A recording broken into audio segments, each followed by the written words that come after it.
Brize Norton, Britain's largest military airbase. 8,000 men and women serve and live in a thriving community the size of a small town. It operates 24 hours a day with 7 flying squadrons, 2 parachute units, Heart rate's going now. a world-class aeromedical evacuation unit, This is our #1 priority, get this guy home. and an airport that dispatches and receives thousands of troops back home from war zones. I'm so excited, I want to cry. The most seasoned professionals rub shoulders with the newest recruits. Train hard, fight easy. Done correctly, it's a work of art. But it's more than just a military base. Supporting operations in Afghanistan, hosting traditional historic celebrations, to the saddest of all occasions. Everything stops for the repatriation to take effect. Inside RAF Brize Norton.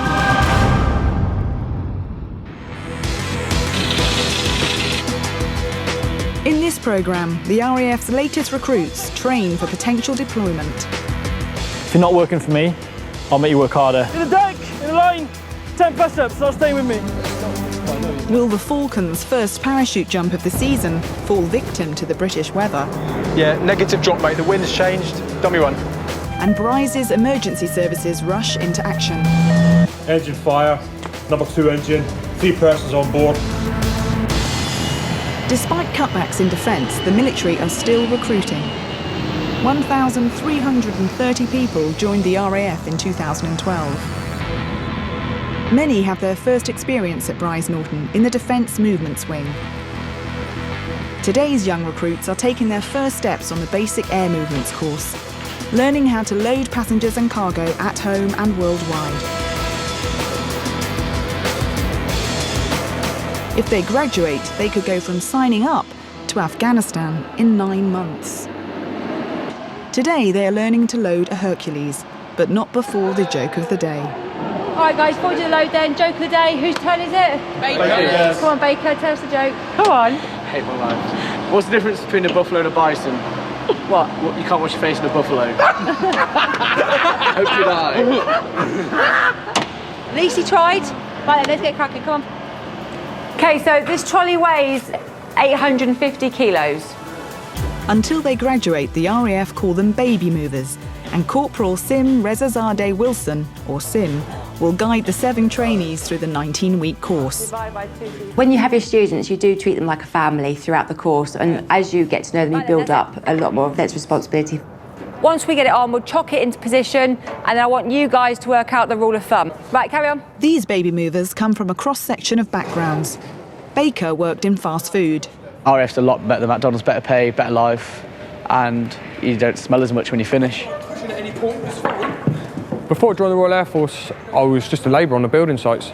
I went down the careers office in Portsmouth, and yeah, here I am. Norman, we do not throw bags. Before I joined the RAF, I worked at a supermarket for 5 years. I knew I wanted to be in the forces and decided that the RAF was the thing for me, really. Before the movements course, I was on a course to be a technician. It didn't go quite to plan. I failed a few exams, kept my head up high though, and got offered the chance to recourse and retrade. Just looking forward to actually finally getting out there and doing my actual job. Anna Jasper is the only female on the course. I was a delivery driver for a company in Cornwall, and I've done that for 10 years. The other members of this course are a lot younger than I am, a bit of a pain in the ass because I'm obviously that much older than them and don't really get their humour. Oh dear, it's a bit loose. Try it again. I think being a female instructor, we always get like a sort of a mumsy kind of approach to it, and we may mother them a little bit. Sometimes it's their first time they've been away from home as well, so you've just got to be a little bit sensitive to that. Yeah. Better. The 18 to 32-year-old movers all have the lowest rank of aircraftsmen. As you can see, when the doors open, you've got the red little tiny safety cable barrier there, little belt. Okay, that's not going to stop you from falling out. Right. So the After initial training at RAF Halton, they come to Brize to study moving all types of cargo and passengers. See the flight number, what flight number it's on? Yeah, and how much it weighs and everything. So, can anyone remember the empty weight of this tin? 3 350. Yep, good. How much weight can I put into this tin? 180. 1,800, yeah, Dick is a... After hands-on training, they return to the classroom. Okay, go on then, Norman. Give me a joke of the day today. Have you ever heard of the Umiguli bird? No. It's a bird with no legs, and when it comes into land, it goes Umigulis, Umigulis. Is that a finable one, do you reckon, or is that all right? If you fine me for it, that's it. This is why I've got 75. In prime position in the classroom is the Baby Movers' own fines board. It has a dual role to create discipline and collect funds for the end of course night out. Considering most of the charges are like 10 pence, you're looking at 118 offences. I can honestly say the reason why my money is on £11.80 is due to the paperwork that we've got to learn about. And obviously it's very stressful. So that's the reason the magical F word comes out quite a bit, and I'm very sorry, Mum and Dad. A tougher approach to military discipline is taken during their 4 times a week fitness training. If you work for me, I'll work for you, okay? As in making sure you have some fun, some enjoyment when you come down here, okay? If you're not working for me, I'll make you work harder, okay? And you won't enjoy it. It won't be fun coming down. Fall them out, grab your drinks, I'll meet you outside. Okay, mark time. Forward run. From day one, physical training instructor Corporal Aaron Robinson expects the new recruits to have enough stamina to operate under tough frontline conditions, which could be as little as 6 months away. Try and get them on to his back. The emphasis the RAF place on fitness is quite important. We've now got a 3-strike rule, which never used to be in place. Now it is, so if you fail your fitness test 3 times, you can get kicked out of the RAF now. The reason that PT is so important is obviously for personal fitness, but also with our trade being such a physical trade, they have to do a lot of manual handling and heavy lifting. Compared to the boys, I think I keep up all right. Obviously my strength is nowhere near as what the boys have got, but I'm really trying. To the deck! To the deck! This level of fitness is fundamental, as the Baby Movers could be working in a war zone in a few months' time. Sometimes they were walking in between, that annoys me, but they were tired, so I let them off. A high level of fitness is critical within the RAF, but the Falcons parachute display team take it to the limit. After 3 years of constant jumping and training at the top of their trade, they go on to teach elite airborne forces.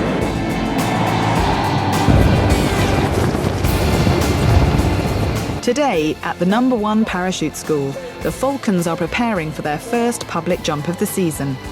And for Ben Lonsdale, it's another important step. It is a big deal for me, yeah. Very important, because it's my first display. I've wanted to do this for 6 years since I joined the Air Force. As one of the world's top parachute display teams, the Falcons are the PR boys of the RAF. Just as important is keeping community relations sweet.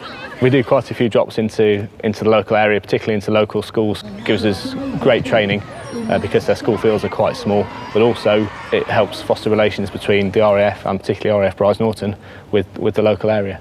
So it's partly our way of saying thank you for putting up with us. Which is why Drop Zone Safety Officer John Connor is keen for this first jump to go ahead. 2, 1, mark. That is straight up. Just set the DZ up, the winds are good, the cloud base is good. The cloud base is at 4,000 feet. We can jump as low as 2.5, so everything's good. The only thing that's going to stop us is the rain, so fingers crossed. They're just about to get airborne in about 10 or 15 minutes. And hopefully, everything's good to go. Wow. Right. 0800. I'll print a copy off and we can see. Yeah. When I saw the Falcons for the first time back in 2006, I saw these guys doing this fantastic parachute display and landing and doing their lineup, and thinking I wanted to be one of them without really thinking about what it entailed. It's marginal, isn't it? Yeah. 22 at 2 grand. It's getting progressively worse. Knowing that you're at the whim of the weather, you're kind of caught between being full of adrenaline, ready to go and jump. It's quite wearing actually, being constantly on edge and then ready to go, and then it's turned off and then it's back on again. It's challenging and it's frustrating. The Met decision's come through, lads. It's cloudy, pretty much 3,000 feet side base, so it will be a low show if we're going to do it. But there are gaps in the clouds around 2.5 to 3 grand, so we are going to put it on. With a window in the weather approaching, the parachute team can prepare for their display.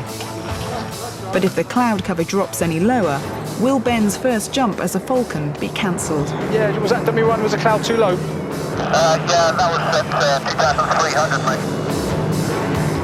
And 216 Squadron fly a mission to defend national security. When we're flying the TriStar over a war zone, we have to be there in the right place at the right time. Today, it's the RAF parachute team, the Falcons' first display of the season. And for Ben Lonsdale, his first ever public jump. Jumping out of a plane doesn't attract shrinking violets. Obviously, a huge part of the job is having the courage to lob yourself out of a perfectly serviceable aircraft. The heavy cloud and rain will force the team to jump at their lowest possible safe height. If it gets worse, the display will be called off, letting down hundreds of local school children. If you can just hold off for a few minutes, Coach, the school kids are just arriving as we speak. The school children that come and watch us, they absolutely love it. Yeah, they get really excited. And it's such a shame where it's 50-50 whether it's going to go or not, and I just really hope that the guys get out for them. Drop Zone Safety Officer John is also concerned about the conditions. The parachute that they're going to be jumping travels, if there's nil winds, it travels at 20 miles an hour. So they always land into wind, and whatever wind we get will slow that canopy down. Today, there's no wind at all, so they will be landing at 20 miles an hour, so that's fairly quick. With just 10 minutes to go before the live display is scheduled, the pilot does a dummy run. Yeah, was that dummy run? Was the cloud too low?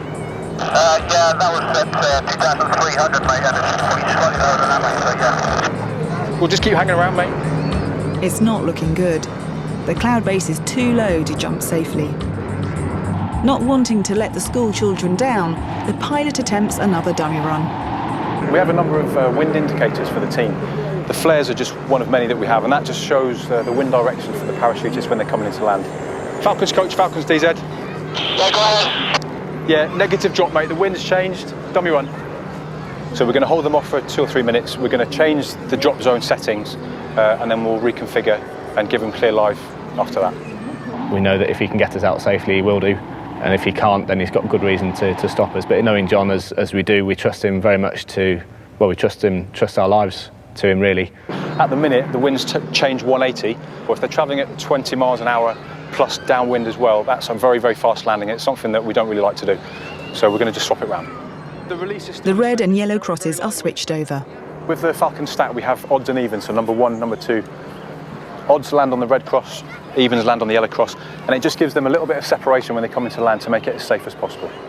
Okay, we've just changed the DZ round down. You're clear live drop. Surface winds, light and variable. Okay, clear live. From 3,000 feet, the 8-strong team have just 5 seconds to find clear airspace to open their parachute safely. One of the most experienced Falcons leads the descent through the cloud, releasing a trail of white smoke for the others to follow. As soon as I got out the door, all that went through my mind was,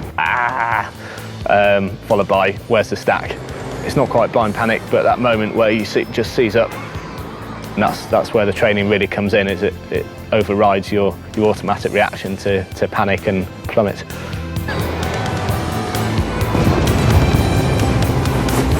I remember missing the trees by not very much.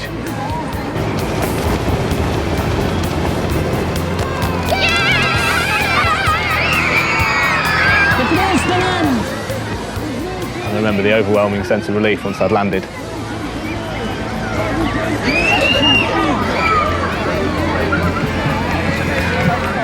With everyone safely on the ground, the Falcons close their display with the all-important team lineup.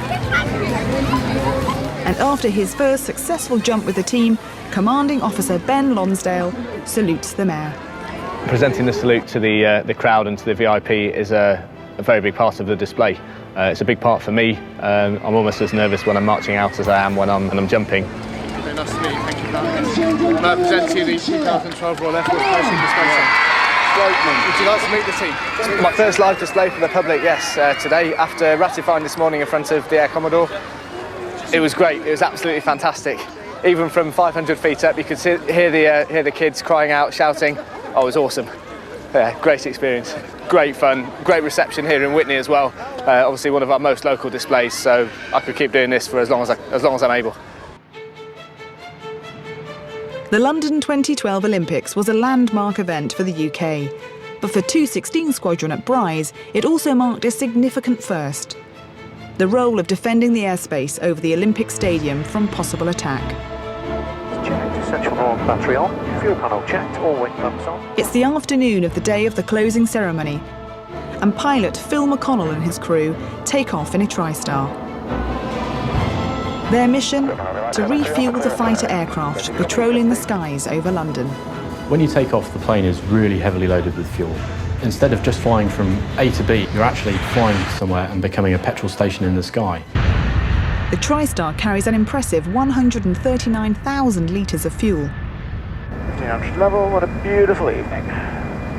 Certainly is. 7 Romeo Mike for coordination, turn left at 10 degrees. The crew fly to the secret refuelling zone and wait for the first typhoon to approach.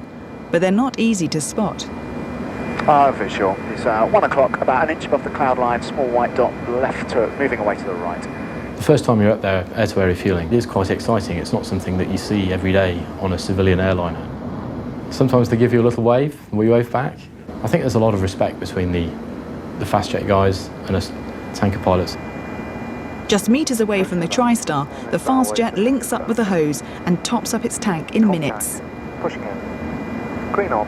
The importance of air-to-air refuelling has been proven several times over the last few decades. Not only can we keep fast jets and multi-engine aircraft airborne for longer, we can also deploy fast jets to anywhere around the world very rapidly. The job of a Typhoon pilot is very challenging. Not only do they have to fly a jet which is pretty high performance, but they've also got to be able to think about the job they're doing, which is quite intense. Although I'm not an air defence pilot myself, it does look pretty difficult.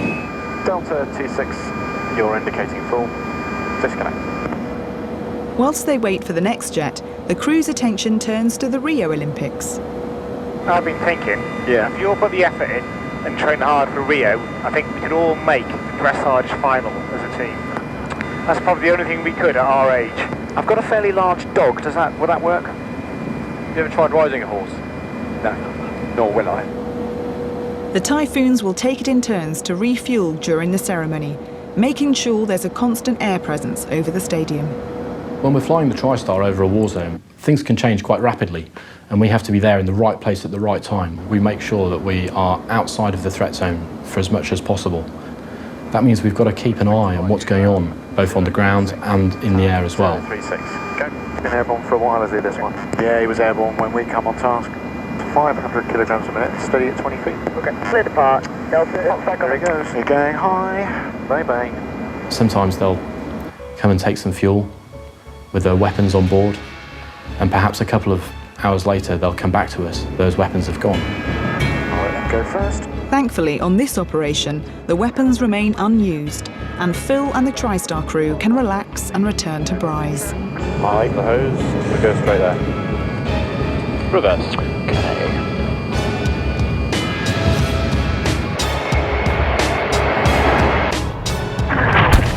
Next, an ex-baby mover comes under rocket attack. Makes you snap into it to realise, actually, here I'm getting attacked here, I could die. And a soldier says goodbye to his family as he deploys to the Falklands.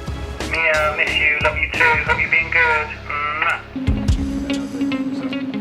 The basic movement trainees, or as the RAF call them, the baby movers, have discipline drummed into them from day one. From having to march around the base together to weekly room inspections. This means serious teamwork the night before. How you getting on in here?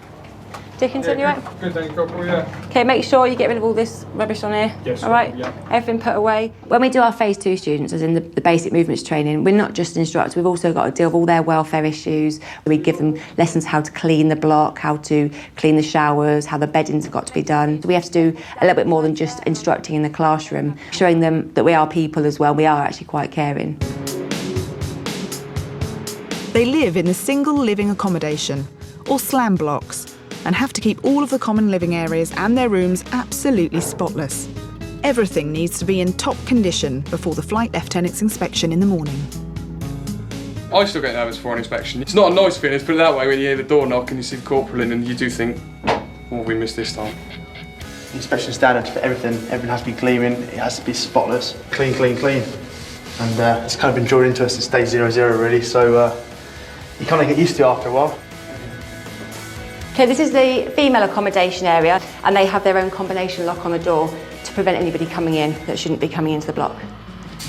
Being the only girl on the course, and obviously being that much older than the lads, has kind of separated me slightly. I've kind of missed female company. I've wanted to have like a girl to talk to overnight. Despite the division between the sexes, they still have to work as a team. If one fails, they all fail, and all 7 will have to repeat the inspection. Still trying to learn what are the things that everyone's specifically looking for and just getting to grips with it really and finding ways of making it easier. But now we're getting there. It's getting easier. But we'll find out tomorrow after the inspection.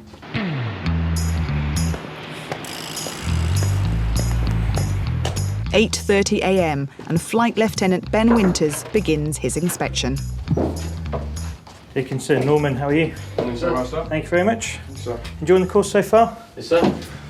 All looking very smart. Who's the swimmer? That's just for the swimming lessons, sir. Oh, is it? Okay. Yeah, for the PA lessons. They tight speedos you've got there as well. It's bizarre. It's your home basically, and it's people coming in there and like scrutinising you for obviously the way you live and what it's like. You still know that if there's something wrong, then you'll get picked up for it.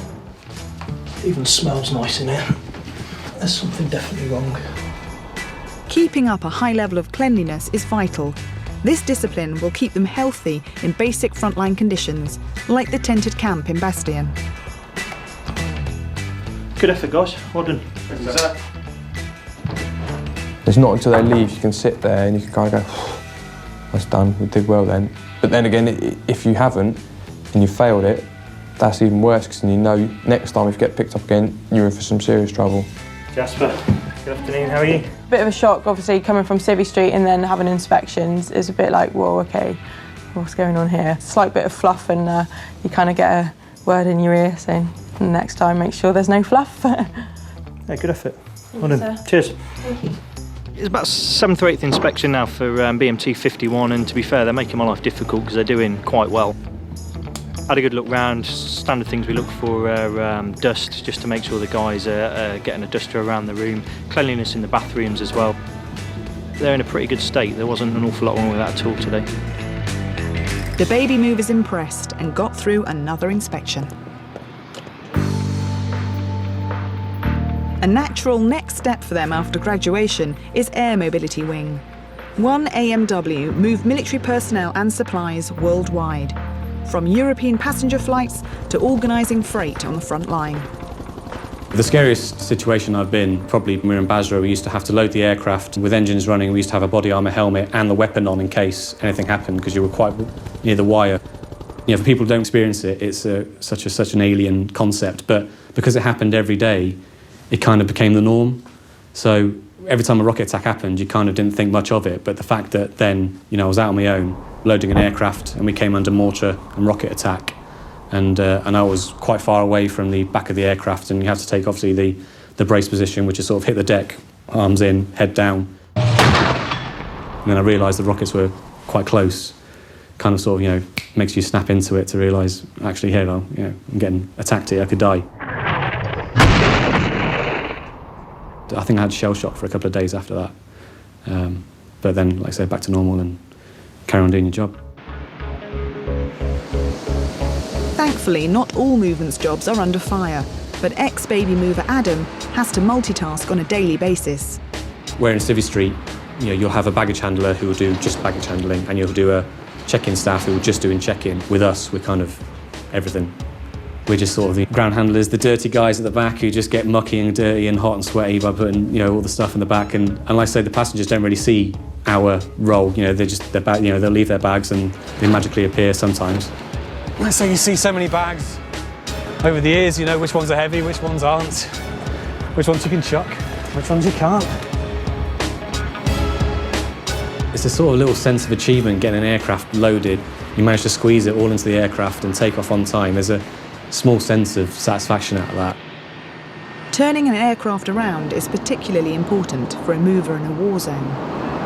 It's obviously more critical in theatre because whereas here you're affecting, the front end guys and, having a bit of disruption for the passengers. In theatre, you delaying an aircraft could be life or death. If it's supplies that have got to go somewhere, in time, or it's a casualty and you delay the aircraft for whatever reason, then, it's obviously a much more important factor. The best part of the job is getting to see the world. Before I joined up, I never thought I'd see some of the countries that I have seen, mainly Middle Easty, deserty countries. Please return to your seat and fasten your seatbelt securely. The good part of it is to see the world, the bad part of it is you're away from your friends and family a lot as well. For me, the hardest thing about being in the Air Force is being a mum and having to leave my daughter to go to Afghanistan for 4 months, which I did when she was 2. I've struggled, I'm not going to lie about it, it is quite hard. We're in the Air Force, it's what we sign up for, unfortunately. Nobody wants to leave their kids, but we have to do it. Leaving tonight and saying goodbye to his wife and child is Alwyn Williams, a corporal in 47 Air Dispatch based at Brize. He's being deployed to the Falkland Islands. At 8,000 miles away, Mount Pleasant is the most remote military base. A nice 18-hour flight. So I'm well looking forward to it. And then you're back the week I go back to work. You'll be able to pick me up from school, won't you? Yeah. Every time he leaves feels like the first time for his family. Well, I get rather tense, I must admit, in the last few hours before he goes away, because I just want him to go, because it's like the countdown. As soon as they go, you can start thinking that the sooner they're going to be back home. I sometimes forget that he needs to hear that, I'm going to really miss you, or that, I don't want you to go. I don't really say that, and I get really tense and uptight, and I just feel as though I'm trying to push him out the door. Last time he was away, my mum died. My mum passed away, so hopefully fingers crossed, nothing too drastic. With only 6.5 weeks, hopefully we should be fine. Stiff upper lip, as they say, because the last thing he needs is a wife that's all wobbly. But Nicola's not the only one who needs to put on a brave face. There's also 8-year-old daughter Mia. My dad's leaving and I'm really sad, but if he has a good time, then I don't mind. Bye, Daddy, I love you so much. Have a good time. Alwyn and Mia also use 45-second voice recorders called talking tins that can be posted for free. When your dad's really far away, you send it to him and then it turns like that. I got it. Yeah? Okay. Bye, Daddy, I love you. Mia, miss you, love you too, hope you're being good. Mwah. And Mia, miss you, love you too, hope you're being good. Mwah. Just little messages like that that keep a little smile on your face.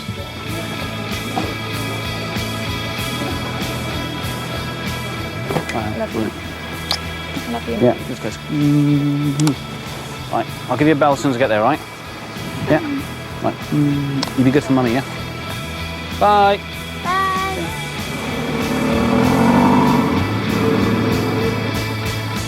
This is what my dad got me.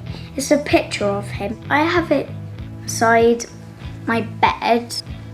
When I'm sad, when my dad's went away, then that's why I look at it. Even though we're a camp with plenty of wives and families that are separated, when you get in your own little building, in your own house, it's hard to, have that camaraderie all the time. I'll get by.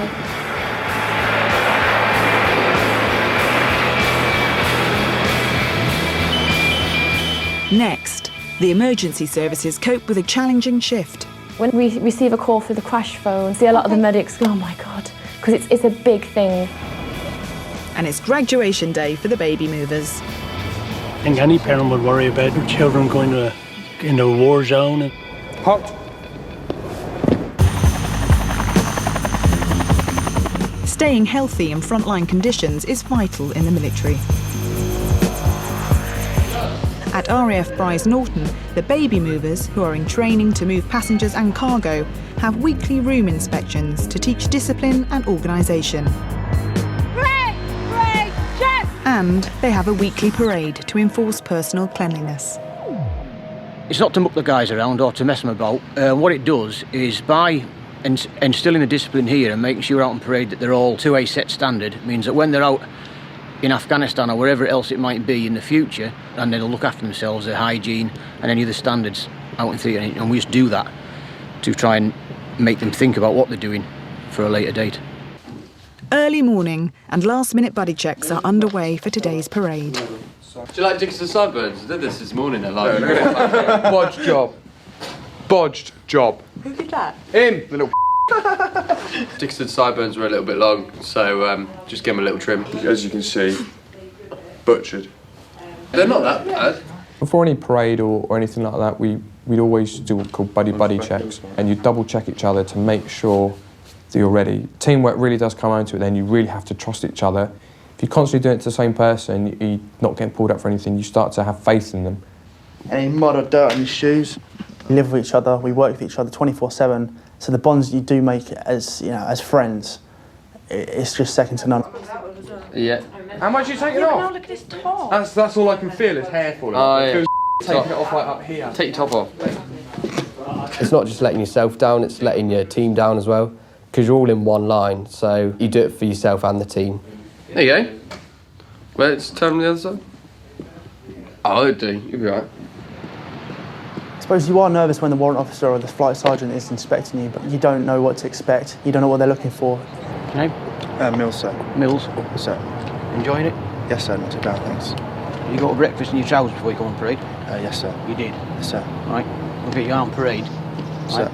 Just come in some different kit, you can get changed. Yes, sir. So it doesn't look like you've been wandering around all day before you come on. Yes, sir. As soon as the person inspecting in front of you, they've looked up and down and then they've walked off, that's when you think, yeah, I'm happy now. It's like a weight off your shoulder, it's lovely. And if you don't get pulled up, you do feel good about yourself. The team and Dickinson's sideburns make the grade. The working day begins, and first up is the art of passenger handling in the airport terminal. Brize handles thousands of troops per year. Getting them through the terminal on time is crucial. Movers need to learn clear communication skills to operate in any airbase. Don't have your mouth too close to it because it'll sound really stifled. Welcome to Royal Air Force Brize Norton. Please note that the air terminal is a non-smoking area. So you are to report to the weapons issue desk, which is located to the right of the carousel baggage entry port. Thank you. Beautiful. Slightly louder than normal. I like that. Well done. Good afternoon. Norman, well, he's a character on his own, really. He's the comedian of the group. Mind the aircraft because you might bump into them. Cheers. Surprisingly, I'm actually quite a shy person. The reason I use banter is because I find it hard to talk to people, so I've always pushed myself to do it. Passengers when travelling as a family of the air crew. Because his mother's German, he likes to play on that. He always likes, in the classroom, to talk in a German accent. Because it's not a good German accent either. Are being strictly controlled. Thank you. Moving passengers through check-in at Camp Bastion, Brize Norton or any RAF base may be the next step for the baby movers. So it's important to learn face-to-face passenger relations. Checking a passenger here is very, very similar to how you check a passenger in at Heathrow or Gatwick Airport. It's the same principle. Security is our main thing. We ask the passengers if they've checked the bags, they've packed them themselves. The only difference is a lot of our passengers wear uniforms. Would you like to go into the VIP lounge? Have you had something to drink at all today, sir? No, not at all. Maybe a glass of water. Before I joined up, I wouldn't think this was the thing I was going to do. Have you got any baggage with you today, sir? Yeah, I thought this kind of part of the base would be predominantly female orientated, but That's living in the past, though, isn't it? Well, girls must do this, boys must work out on the aircraft. It's a bit of everything these days. yeah, no, I'm not saying it's not. I'm not saying it's not at all. Since 1991, women have been able to do movements jobs outside of the terminal. There's no more of this, girls do passengers, boys do the traffic side of it. We're all mixing together now. You have to be able to be confident in what you say and not take any rubbish from any of the boys. This world that we're in now is not male-dominated, female-dominated. Everyone does everything. I want to be out on the pan, loading the aircraft.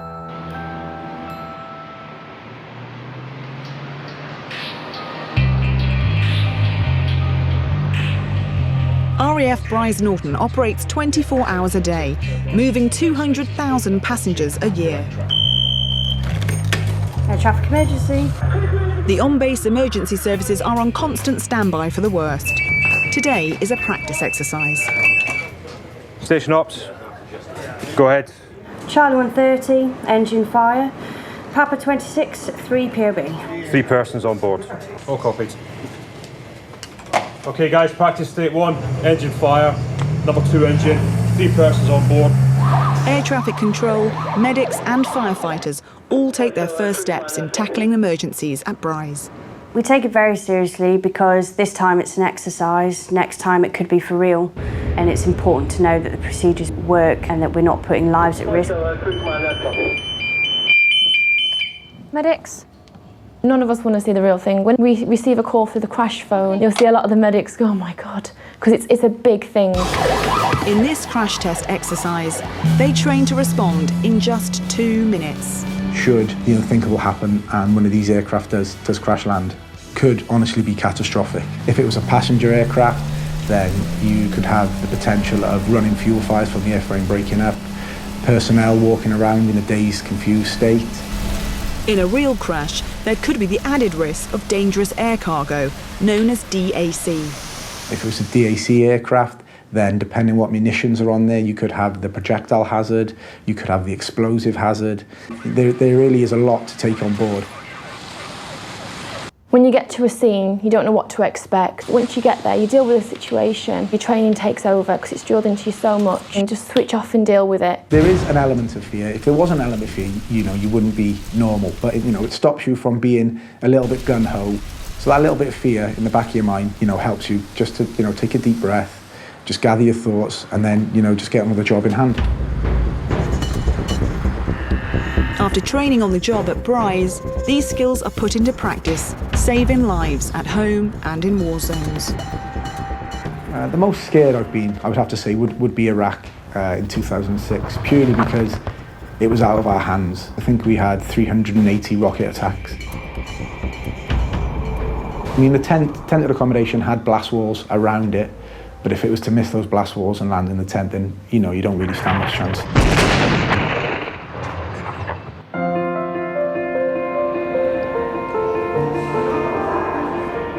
Potential deployment is only months away for the baby movers, as the day they have been working towards has finally arrived. After their 19-week long course, it's graduation day. How do I feel? Nervous. Not as nervous as I did from graduating Holton, but I still feel nervous because it's obviously in front of my mum and dad and my boyfriend. I'm not really feeling nervous, to be fair. I'm just hungry. I really am. No, I'm not feeling nervous because we know what we have to do and we've done it 1,000 times before. Trying a back turn twice. What, do the whole way round? God. Well, you won't be able to get the whole way round. No, do 1 and then do 2 really good. And again. The triangle. So he does it too. Yeah, when you go the whole way round. Their family and friends have come to share in the celebration. But first, the movers need to demonstrate their skills. Their emotions are heightened at this point. They're all really, really happy and buzzing off each other. I get quite excited as well, knowing that I've started with 7 students and I'm graduating with 7. Cross. Hop. To be honest, in myself, I didn't believe that I was going to do it. Deep down, I wanted to think that I could do it, but now, like 2 years on, I've finally done it, and and hopefully my family are dead chuffed for me. BMT 51, to your duties, fall out. In front of their proud parents, Mills, Jasper, Norman, Dickinson and the other students begin their display. You get a sense of pride as an instructor knowing that you bring the course together and they've become friends now. So when they leave me and go out and work on the shop floor, they sort of gel together because of being in my course.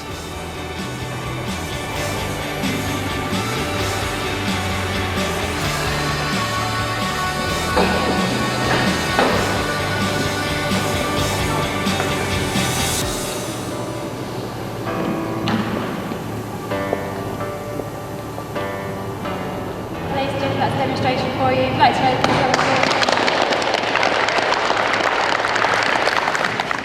BM251, as instructed, fall out.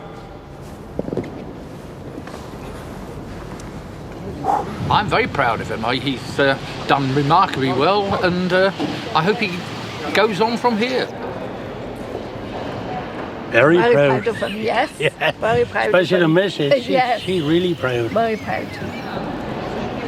I've learnt that I'm a lot stronger than I think I am. I've learnt that I'm actually, without sounding big-headed, cleverer than I thought I was as well. Enjoy that bit. It's fun, isn't it? I think I've learned how much I can push myself and how much I actually know. Not necessarily about the trade or about the RAF, but how much I know about myself. After one last buddy check, it's finally graduation time. Spiffing. Me? Mine's that bad, the back of that. Yeah, it is creased. Yeah, but how bad's bad? Mine's a bit creased. I didn't even iron mine. I did, and that's why I don't understand why it's so bad.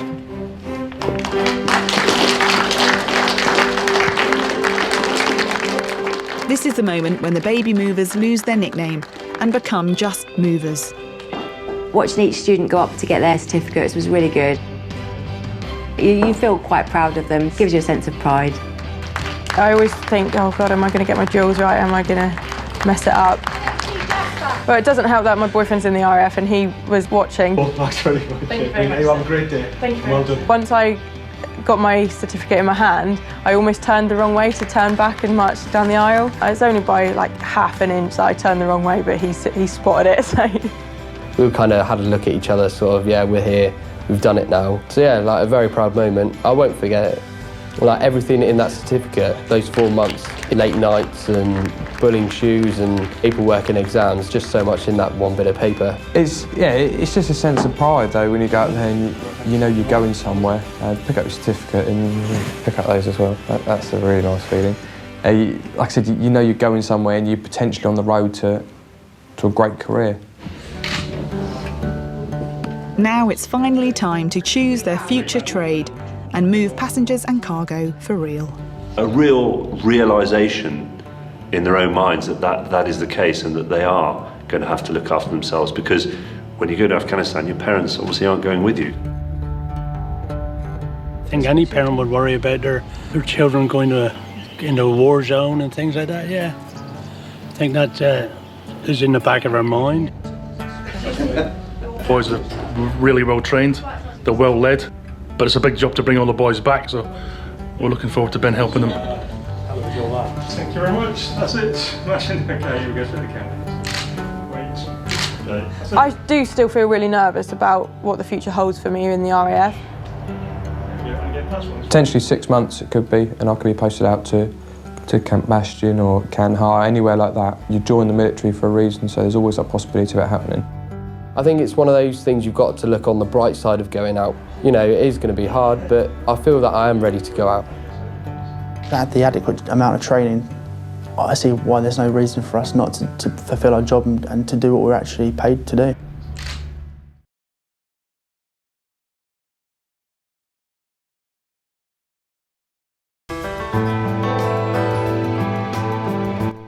Well, he's a man who knows all about life on the front line, and in the first step of Extreme World, Ross Kemp reports on human trafficking in India. A brand new series starts Tuesday at 9 on Sky One HD.